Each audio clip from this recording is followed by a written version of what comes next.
이 12장에는 용이란 단어가 참 많이 나와요. 그 용. 그러니까 용은 우리가 그 일반 기독교 이전에 한국의 토속 문화에서도 또 이 동양적인 사상에서 용에 대한 전설이 아주 많이 있습니다. 그 용의 색깔도 많이 있죠. 용의 색깔도 뭐 청용, 적용, 백용, 흑용, 황용 뭐 이렇게 얘기를 하는데 이 말씀은 동양적인 철학적인 사상에서 나온 그런 색깔들의 용입니다. 오늘 여기 12장에 등장하는 용은 바로 붉은 용이에요. 적용, 붉은. 이 붉다는 것은 피색깔이죠. 그리고 아주 열정적인 그런 것이죠. 강한 것을 나타날 때 우리는 붉다, 빨갛다라고 색깔을 얘기해요. 우리가 색깔도 성경에 보면 스가랴에서 보면 색깔을 각 방향으로 표시할 때 많이 있어요. 청색은 뭐 동쪽이라든가 시작이니까요. 그리고 남쪽은 붉은색이고 그리고 이제 서쪽은 하얀색이고 그리고 북쪽은 까만색이다. 뭐 이렇게 성경에도 표시하는 경우. 그리고 성경에는 이런 색깔뿐이 아니라 이제 나올 숫자도 참으로 숫자가 많이 나옵니다. 참 이 숫자에 대해서도 우리 성경학자들이나 우리 신학자들은 그 비밀에 대해서 풀려고 하지를 않는데 저도 역시 굉장히 어려웠어요. 어쨌든 오늘 이 용에 대해서 이 12장 1절부터 4절까지 무슨 말씀이에요? 이제 맨 먼저는 이제 하나님의 의의 태양으로 옷을 입고 달을 밟고 12별의 면류관에 쓴 아름다운 여자가 등장하는데 그 여자 앞에 바로 붉은 용이 큰 용이 나타나시는 거예요. 그래서 나타나서 그 여자가 해산하면 그 아이를 삼키고자 하는, 그를 죽이고자 하는 그런 자세로 지금 서 있는 장면입니다. 근데 바로 오늘 말씀은 이 아들은 바로 뭐예요? 철장으로 만국을 다스릴 아들에 대해서 지금 말씀하고 있어요. 철장, 아이언 셔틀, 철장, 권세, 철장의 권세로 세상을 다스릴 권세 있는 아들. 이것은 시편 2장 7절 9절부터 나오시는 그 말씀을 인용한 말씀입니다. 내가 영을 전하노라 여호와께서 내게 이르시되 너는 내 아들이라 오늘날 내가 너를 낳았도다. 내게 구하라. 내가 열방을 유업으로 주르니 네 소유가 땅끝까지 이르리로다. 내가 철장으로 저희를 깨뜨리며 질그릇같이 부수리라 하시도다. 이 말씀은 주님께서 이 세상의 왕으로 임하셔서 모든 사단을 멸하시겠다는 말씀. 그래서 용이란 이 단어는 세상에서도 용 그러면 왕, 가장 큰 지도자를 우린 용으로 나타내고 있어요. 여러분 잘 아시다시피 세종대왕이 태어날 때에 그 임금이 앉은 그 기둥을 용상 기둥을 용이 둘둘 마는 것을 부인이 꿈을 꿨다고 그런 얘기를 전해오는 그런 말씀이 있습니다. 이와 같이 용은 바로 왕, 지도자를 얘기하는 것이죠. 제가 지난번에도 말씀드렸지만 이 바로 기독교를 가장 많이 박해하고 기독교를 가장 못 살게 한 사람이 네로 황제라고 말씀합니다. 네로 황제를 비롯한 도미티안 황제 그 외에도 많은 로마 황제들이 기독교를 박해하고 기독교를 못 살아요. 또한 예수께서 나왔을 때는 누구요? 헤롯 왕이 바로 예수를 죽이고자 했어요. 또 모세가 나왔을 때는 바로가 모세를 죽이고자 했어. 이와 같이 하나님의 하나님의 지도자, 하나님의 아들, 하나님의 율법, 하나님의 지도자를 태어났을 때는 반드시 누가? 왕들이 그를 죽이려고 애썼다는 것을 성경은 바로 용은 오늘날 이 세상의 왕은 세상의 사단 지도자들은 바로 그리스도를 믿는 교회들을 박해하기 위하여 이 땅에 보냄을 받았다고 보면 맞을 것입니다.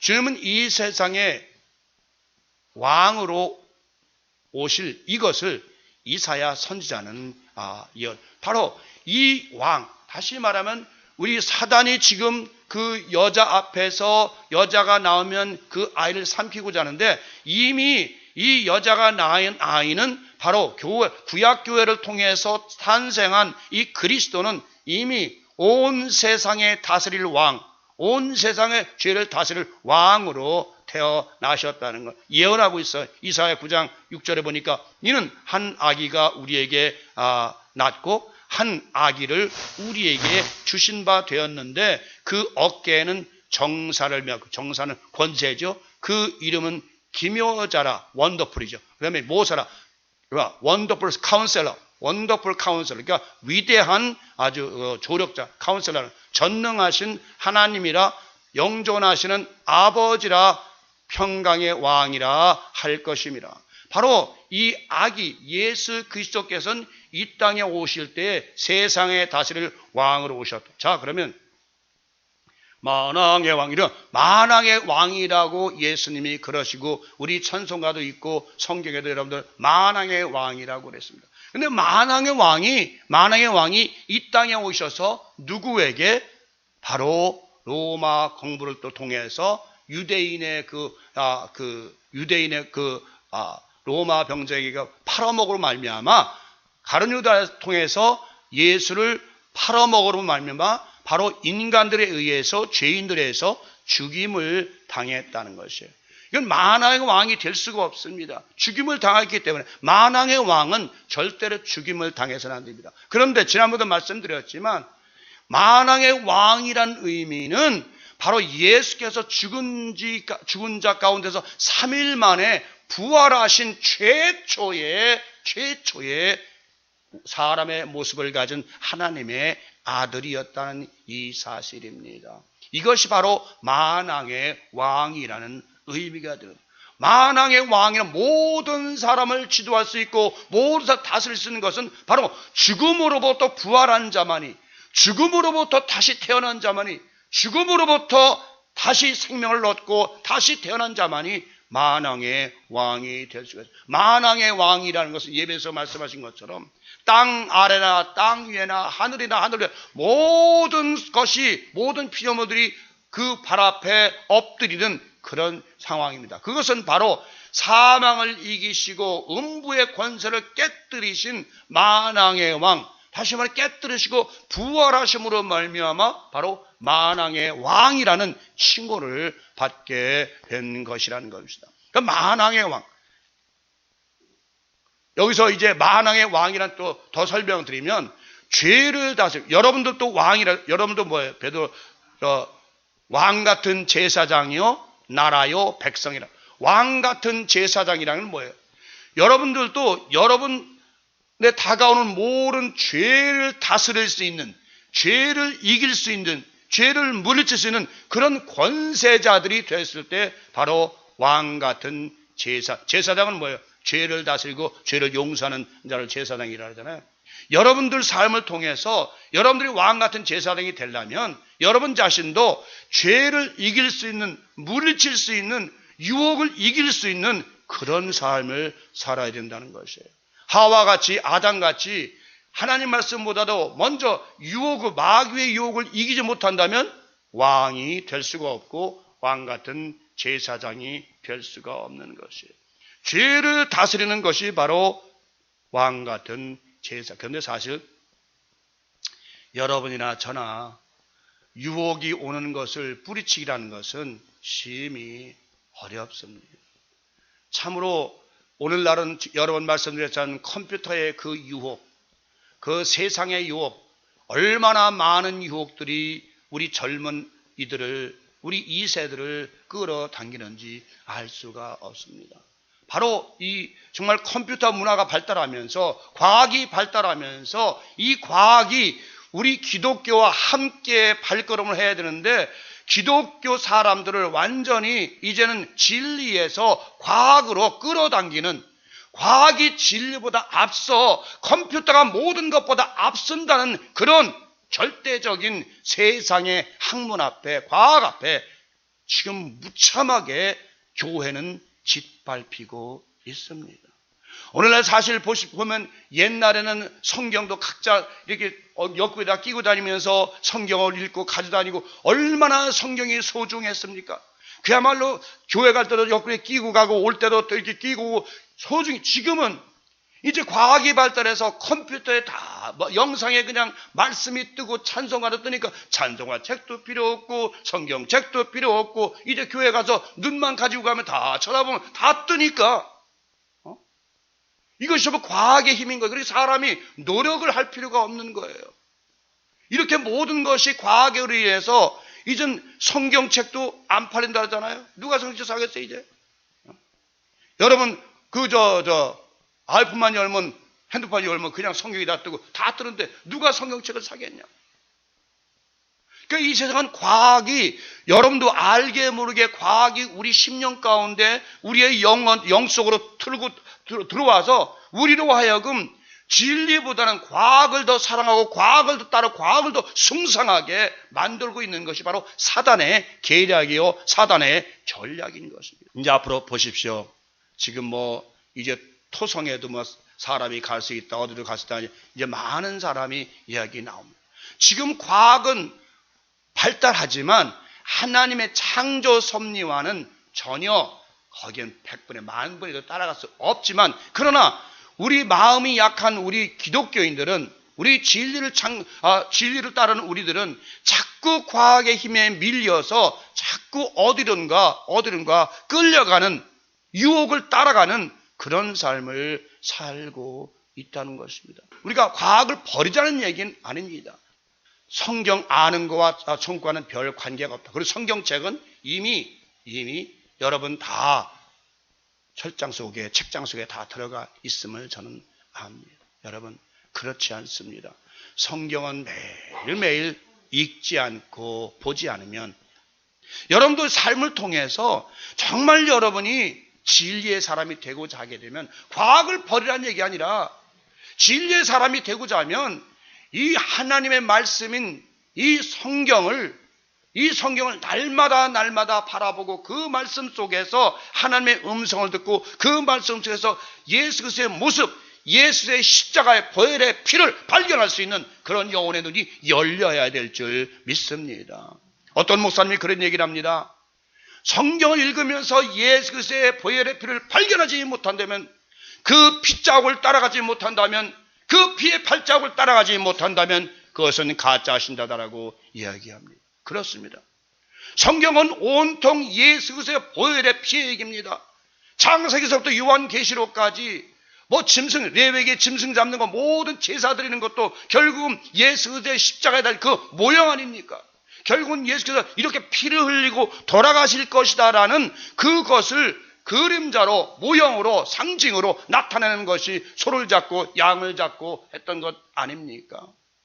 모든 성경은 예수 그리스도의 보혈의 피와 십자가로 얼룩진 그 생명의 이 책을, 이것을 만약에 여러분들이 무시하고 버려버린다면 여러분들은 하나님 앞에 가서 무엇이라고 말씀하실 것입니까?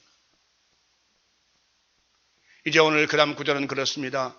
여자가 낳은 여자가 광야로, 그 철장으로 망다 예수 피하여 1260일을 양육받았다고 기록하고 있습니다. 우리가 이제 아까도 이미 말씀드렸지만 구약의 모세도 태어났을 때 이제 3개월 만에 그를 숨길 수 없어서 이제 갈대상자에 넣어서 나일강변에 띄웠을 때 바로 공주가 그를 키워서 40세까지 키웠습니다. 그런데 그가 이제 하나님의 섭리로 인해서 사람을 죽이고 이제 바로 왕의 낯을 피해서 어디로 갔습니까? 광야로 도망하고 말았습니다. 그건 율법의 창시자인 모세도 결국은 바로 왕을 피해서 도망할 수밖에 없었습니다. 또한 예수 그리스도도 낳은 지 얼마 안 돼서 헤롯 왕이 동방박사를 시켜서 내게 알리라 했을 때, 그게 안 알렸을 때 2살 이하 모든 사람을 죽였습니다. 그때 예수 그리스도는 마리아와 함께 애굽으로 피신했습니다. 바로 이것이 구약이나 신약이나 이제 구약으로부터 그 예언대로 예수 그리스도가 탄생하니까 헤롯 왕이 그를 죽이지 않고, 구약의 장사도, 율법의 장사 모세도 결국은 바로가 죽이려고 하죠. 그럴 때에 아들을 낳은 여자, 다시 말하면 교회, 구약교회나 신약교회, 이 교회가 1260일을 피했다고 되어 있습니다. 1260일. 이것은 42달과 한때, 둘때, 반때와 일치하는 숫자라고들 말들을 합니다. 42달도 계산해보면 30일 계산하면 3, 42, 36, 1260일이에요. 또 한때, 두때, 반때를 보면 3년 반이니까 그것도 따지고 보면 1260일이에요. 여기도 또 1260일이에요. 그런데 저는 여러분들이 이 숫자에 대해서 굉장히 민감합니다. 뭐 3년 반, 전 3년 반, 후 3년 반을 계산하면서 뭐 많은 사람들이 이제 그걸 계산하고 따지고 그러는데 저는 그거를 별로 염두에 두질 않습니다. 오늘날 우리가 성경에 나온 숫자들을 다 여러분 그 비밀을 풀라고 들면 여러분 못 풉니다. 이것을 풀 수가 없어요. 많은 사람들이 그냥 전 4년만 후 4년만 계산해서 그냥 대환란이 전 4년 반은 적지만 후 4년 반 더 그 환란이 돼야 할 것이다라고 예언을 하고 그렇게 말씀을 하고 있지만 우리가 전 3년 반이 그러면 어떻게 계산할 것입니까? 예수 그리스도를 믿음으로 말미암아 그동안 얼마나 많은 환란이 지나갔습니까? 여러분들이 지난번에 말씀드렸지만 AD 67년부터 70년 반, 3년 반 동안 어떻게 됐습니까? 예루살렘 성전이 포로가 돼서 완전히 3년 반 동안 이 몇백만이 그 성전에서 죽어나가는 그런 끔찍한 전무후무한 창세 이후로 그런 끔찍한 일이 없는 그런 사건이 3년 반 동안 벌어졌습니다. 그렇죠? 여러분 이건 역사적으로 아는 사실이니까요. 그러면 예수 그리스도 이 땅에 오셔서 3년 반 동안 사역을 하셨다고 되어 있습니다. 우리가 이 교회가 탄생함으로 말미암아 예수 그리스도 이 땅에 오실 때 달도 부활하시고 교회가 탄생은 했지만 그 교회들이 얼마나 많은 핍박과 박해를 받으면서 살았는지 알 수가 없습니다. 결국 우리가 AD 314년에 결국은 콘스탄티노 황제가 비로소 기독교의 자유를 주고 기독교를 로마 국교로 만들기 전까지는 그야말로 기독교는 박해와 핍박과 환란 속에서 살 수밖에 없었다는 것이 역사적으로 증명되는 사실이지 않습니까? 또한 구약시대에 또한 알렉산더 대왕이 죽고 이제 그 시랍의 네 왕들일 때 안티쿠스 에피파네스가 어떻게 했습니까? 구약의 완전 예루살렘 성전을 몰살시고 3년 반 동안 부서뜨리고 거기에 그 사람 제일 싫어하는 돼지고기로 제사를 드리라고 하는 율법을 다 폐지해버리고 다 없애버리는 그런 행위를 하지 않았습니까? 성경을 통해서 3년 반이라는 숫자는 엄청난 많은 횟수가 지나가 버렸습니다. 그런데도 아직도 신학자들은 전 3년 반, 후 3년 반을 아직도 기다리고 있어요. 저는 그렇게 생각합니다. 전 3년, 후 4년 반 또 옵니다. 기독교의 환란은 계속해서 올 수밖에 없습니다. 그러나 이미 전에도 이 전 4년, 후 4년 반은 지나가고 또 지나갔습니다. 많이 지나갔어요. 또 앞으로도 오게 되어 있습니다. 이 기독교는 유난하게 핍박의 종교요, 환란의 종교인 것입니다. 불교나 신도교나 뭐 다른 종교들은 그런 게 없어요. 근데 기독교는 유난하게 많은 적그리스도들이 많은 대적들이 죽이려고 달려들고 있습니다. 자, 앞으로도 또한 어떤 그러면 핍박이 오겠습니까? 오늘날 미국을 보십시다. 자, 미국은 이제 교회들이 다 문 닫았습니다. 다 문 닫고 이젠 겨우 교회 가보면 노인들을 몇 번만 앉아서 예배드리고 있습니다. 젊은이들은 이제 교회를 안 갑니다. 한국도 마찬가지고 어디도 마찬가지예요. 이제는 교회들이 텅텅 비게 되어 있다고요. 그동안 많은 사람들은 교회 건물에 치중해서 건물을 크게 지고 멋있게 지고 셌었습니다.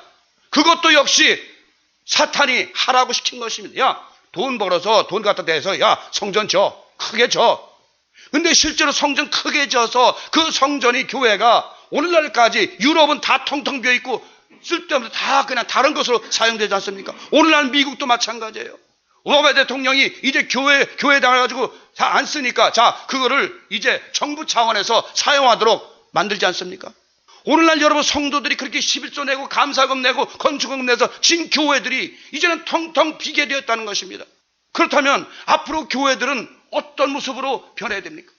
바로 예수님이 말씀하셨어요. 오늘 24장 제가 읽었지만 예루살렘 성전을 바라보면서 이 성전에 돌 위에 돌 하나도 남지 않고 다 무너뜨리라. 그래서 예수님 요한복음 2장 19절에서 이젠 내가 성전이다.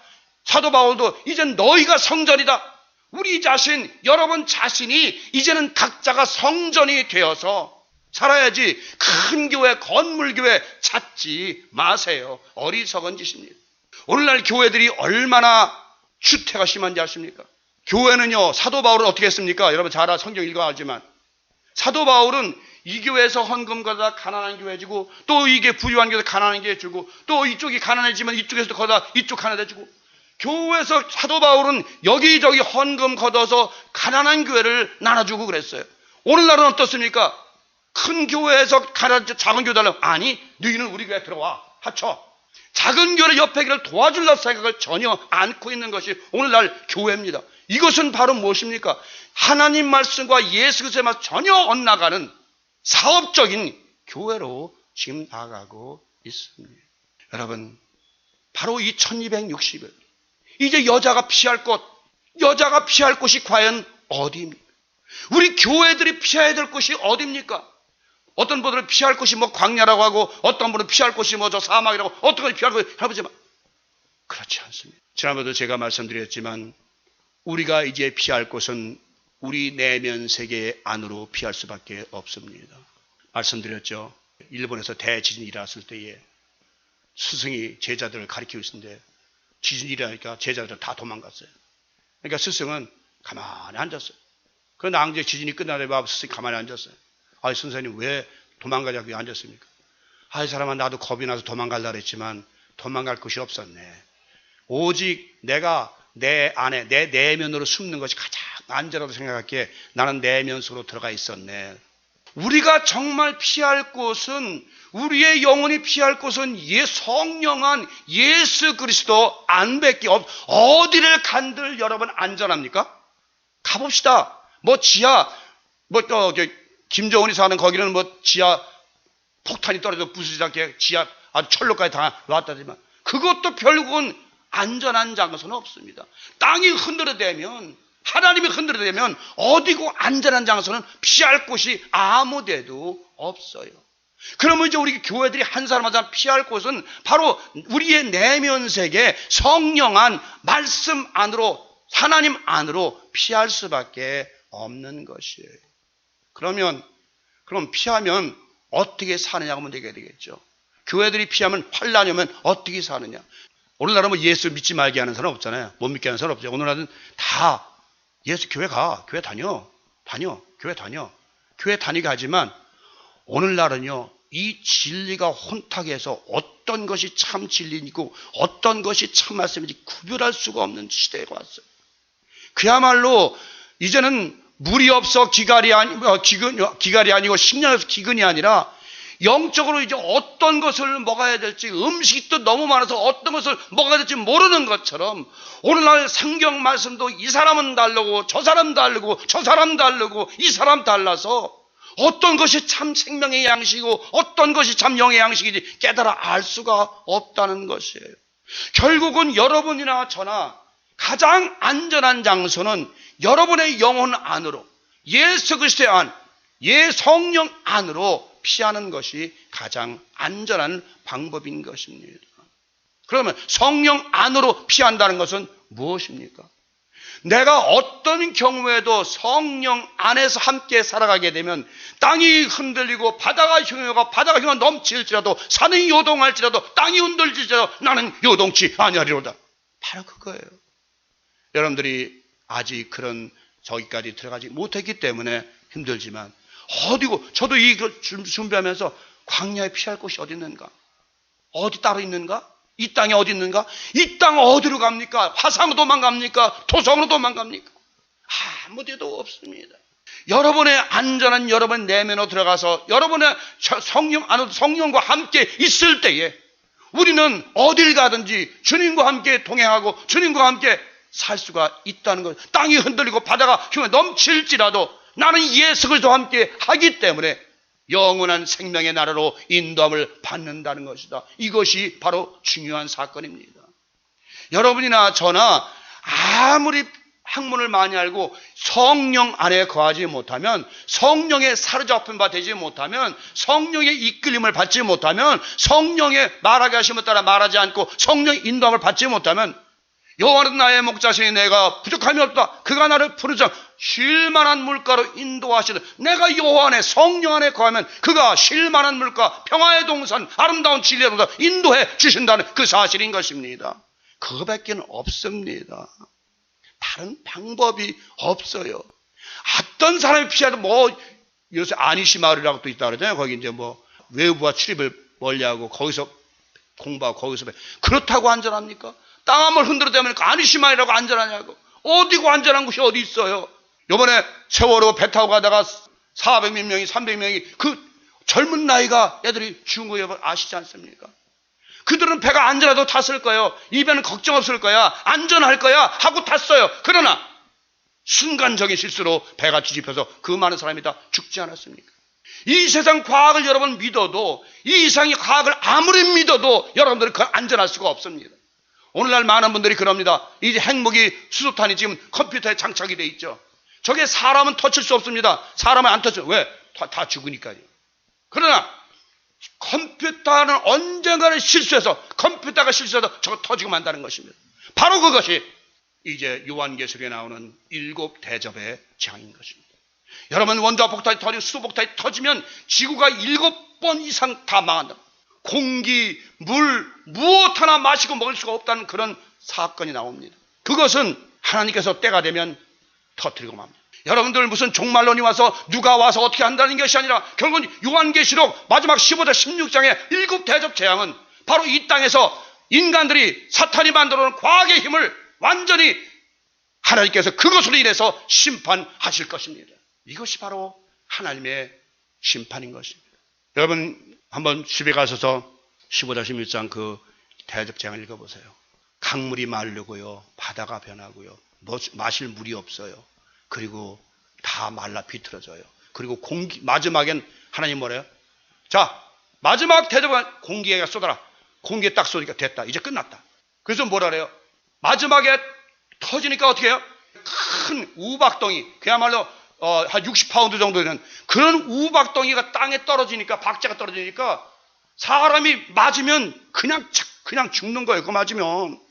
여러분 요만한 주먹덩이 같은 거 떨어져도 맞으면 죽는데 60파운드 가까이 되는 그 우박이 떨어진다고 보십시오. 그것은 무엇 때문에 떨어집니까? 저는 그렇게 생각해요. 수소폭탄을 터지면요. 그런 우박 같은 엄청난 것이 이 세상에 떨어지고 말 것입니다. 결국은 인간이 만든 과학은 결국은 인간의 자멸로 돌아가고 만다는 것입니다. 여러분, 피할 곳은 아무도 없습니다. 내가 갈 곳이 어딘가 아무리 생각을 해봐도 성령 안에밖에 없습니다. 성령 안에 갈 수밖에 없는 여러분, 우리 삶입니다. 우리가 어디로 가겠습니까? 갈 곳이 어디 있겠습니까? 이제 마지막 하늘나라의 전쟁입니다.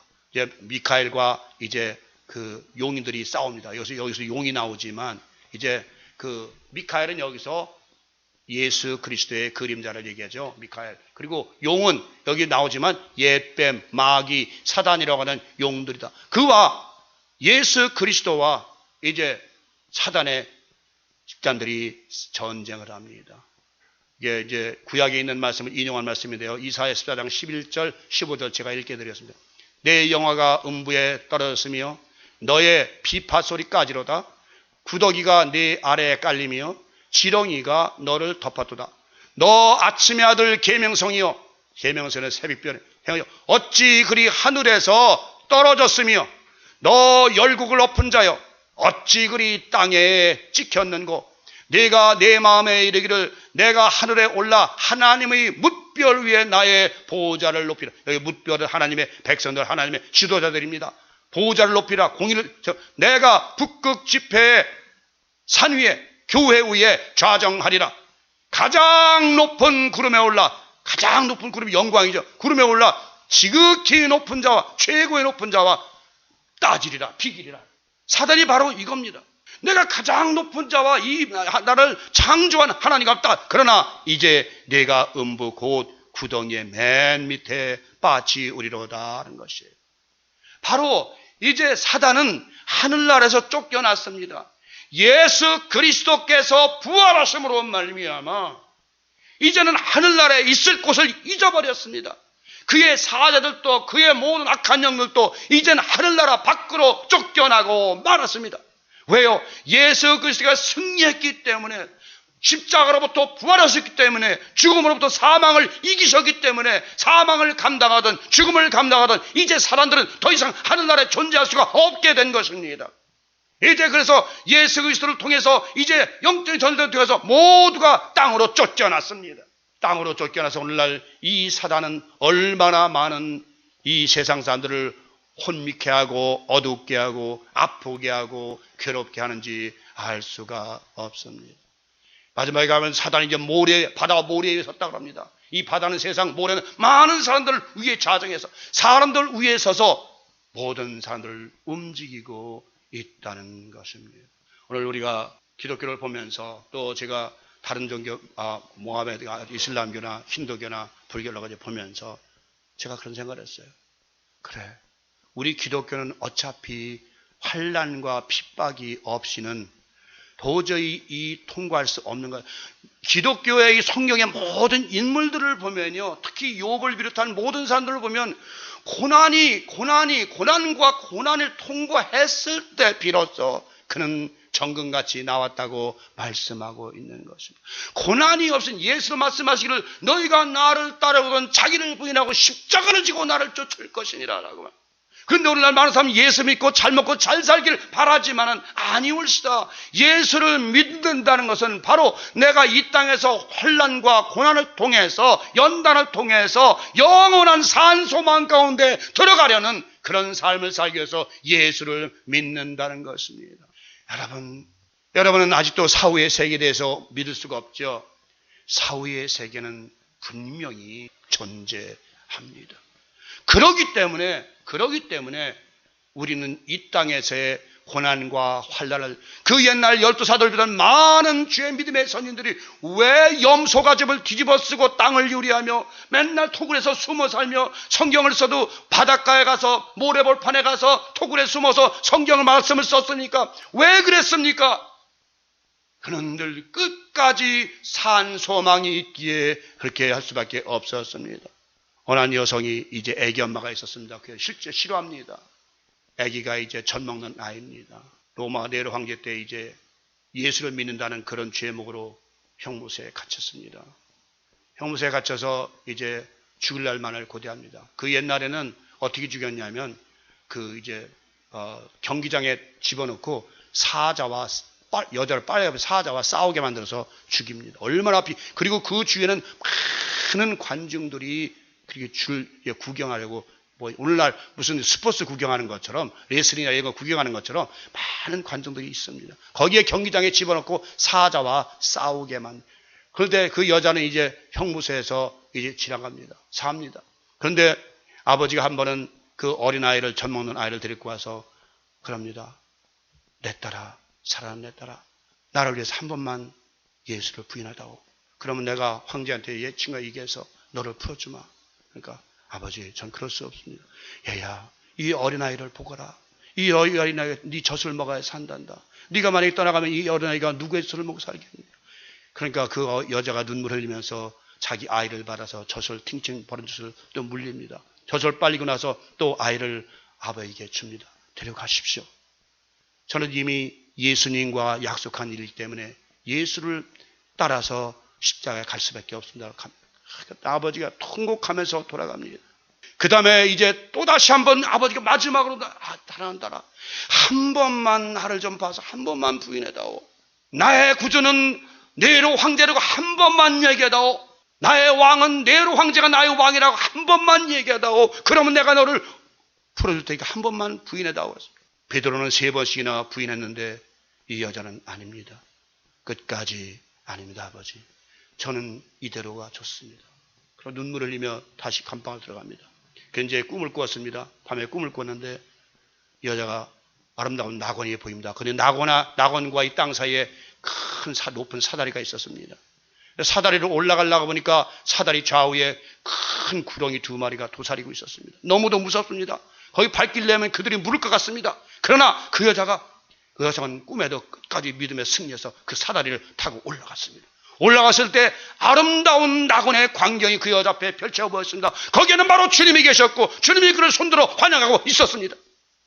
이것은 바로 그가 처형당하기 전날 꿈이었습니다. 그러자 그는 꿈을 깨서 좀 더 큰 소망 가운데 이제 그를 발가벗깁니다. 어린 여자를 발가벗겨서 이제 굶주린 사자에게 던집니다. 그때 여자가 사자와 싸웁니다. 그러나 심연을 다할 수 없어요. 근데 여자가 이상한 것이 사자가 왔다가 돌아가고 왔다가 돌아갑니다. 나중에는 이제 2번째 던지니까 그때는 사자가 와서 그를 물고 뜯고 뼈까지 다 박살내서 물어뜯어서 죽입니다.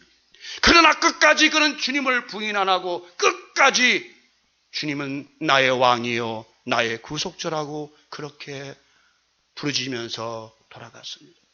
오늘날 그런 신앙이 여러분들에게 있습니까? 조금만 환란이 오고 조금만 핍박이 와도 저나 여러분들은 아이고 예수 괜히 믿었나 봐. 너무 힘들어. 주님 너무 힘들어.